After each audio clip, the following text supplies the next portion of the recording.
At 7 o'clock, we got Temple, who's 3-9. Travel number 16, Oklahoma, who's 10-3. Oklahoma favored by 42.5 points on ESPN. E.J. Werner for Temple went 256 of 445 last year, threw for 3,076 yards, 23 touchdowns, 12 interceptions. Darvon Hubbard had 83 carries for 412 yards and 3 touchdowns, and Ahmad Anderson Jr. had 37 catches for 647 yards and 3 touchdowns. Dillon Gabriel for Oklahoma went 266 384, threw for 3,660 yards, 30 touchdowns, 6 interceptions. Gavin Sawchuk on the ground has 120 carries for 744 yards and 9 touchdowns, and Drake Stoops had 84 catches for 962 yards and 10 touchdowns. Now, of all those players I just listed, Gavin Sawchuk is the only one returning to any of those universities. Obviously, Dillon Gabriel has gone to Oregon to hopefully bring a national championship back to Eugene. That's going to leave Oklahoma looking for a brand new QB. Again, I'm not super worried. The guy that they have looked really good in the bowl game.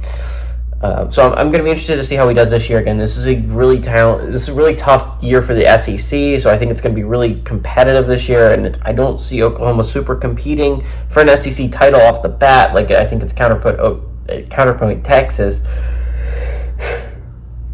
I think, is going to be able to do.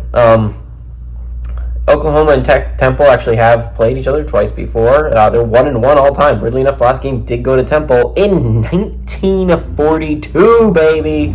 Both home teams won, and both those games were one-possession games. So maybe if history repeats itself, we get a really good game. I don't quite see that being the case.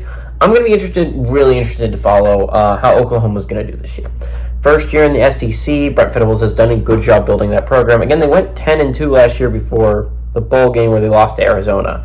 But this was a good Oklahoma team. This was a really good team last year. If they didn't come up just short against Kansas and just short against Oklahoma State, this would have been a team that was competing for a playoff spot, right? So I think it was really going to be interested to look for Oklahoma. This is a really good football team. Brent Venables has done a phenomenal job making this team competitive. I'm going to be really interested, it's not like Oklahoma was bad before Venables got there, but he has done a good job of making a defense that's at least good every year, and the offense has consistently been decent underneath him. I think this is a good Oklahoma team under Brent Venables. Again, I don't know if I see them competing for an SEC title right off the bat, but I wouldn't be shocked if they were at least in the conversation for a playoff spot late in the year, right? I like Oklahoma to win. Temple is not a super good team. I know I didn't talk a whole bunch about Temple in this video, but Temple is not. Again, they went 3-9 for a reason. This is any team that's right on the cusp of competing for anything in the American. This is not a great Temple team. I expect Oklahoma to win this game, and I expect Oklahoma to win by a lot. Give me Oklahoma to win and cover at home.